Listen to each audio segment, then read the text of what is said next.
আওয়ামী লীগ সরকারের পতনের পর দেশের শীর্ষ সাংবাদিক নেতাসহ অনেক সাংবাদিকের ব্যাংক অ্যাকাউন্টের তথ্য খতিয়ে দেখছে আর্থিক গোয়েন্দা সংস্থা Bangladesh financial intelligence unit BFIU। এর মধ্যে কিছু সাংবাদিকের ব্যাংক অ্যাকাউন্টে ব্যাপক লেনদেনের তথ্য পেয়েছে তারা। দুর্নীতি দমন কমিশন দুদক এবং তথ্য ও সম্প্রচার মন্ত্রণালয় সূত্রে জানা গেছে, দেশের 24 সাংবাদিকদের ব্যাংক হিসাবে 1268 কোটি টাকার লেনদেন হয়েছে, যার মধ্যে 1238 কোটি টাকা তুলে নেওয়া হয়েছে আর জমা রয়েছে 30 কোটি টাকা।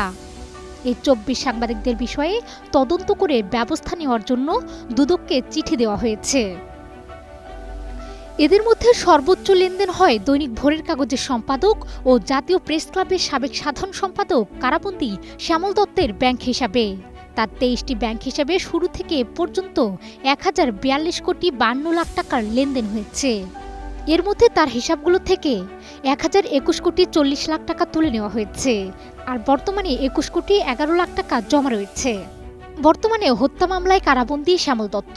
শেখ হাসিনা সরকারের পতনের পর ভারতে পালিয়ে যাওয়ার সময় গত বছরের 16 সেপ্টেম্বর সীমান্তবর্তী ময়মনসিংহের ধোবাউড়া থেকে শ্যামল দত্তকে আটক করে এলাকাবাসী, পরে তাকে পুলিশে দেওয়া হয়। দ্বিতীয় সর্বোচ্চ লেনদেনের তথ্য পাওয়া গেছে দৈনিক কালবেলার সম্পাদক ও প্রকাশক সন্তোষ শর্মার ব্যাংক হিসাবে। তার 9টি ব্যাংক হিসাবে 58 কোটি 46 লাখ টাকার লেনদেন হয়। এর মধ্যে 57 কোটি 93 লাখ টাকা তুলে নেওয়া হয়। বর্তমানে হিসাবগুলোতে জমা রয়েছে 90 লাখ টাকা। সমকালের সাবেক সম্পাদক আলমগীর হোসেনের নামে 25টি ব্যাংক হিসাব রয়েছে। এসব হিসাবে 31 কোটি 97 লাখ টাকার লেনদেন হয়েছে। এর মধ্যে 31 কোটি টাকা তুলে নেওয়া হয়েছে, এখন জমা রয়েছে 11,73,000 টাকা।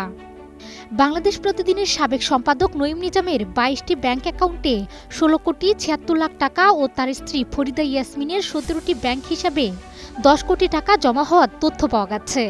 14 কোটি 49,38,197 টাকার লেনদেনের তথ্য পাওয়া গেছে ডিবিসি নিউজের সাবেক head of news Zayedul Hasan পিন্টুর 42টি ব্যাংক হিসাবে।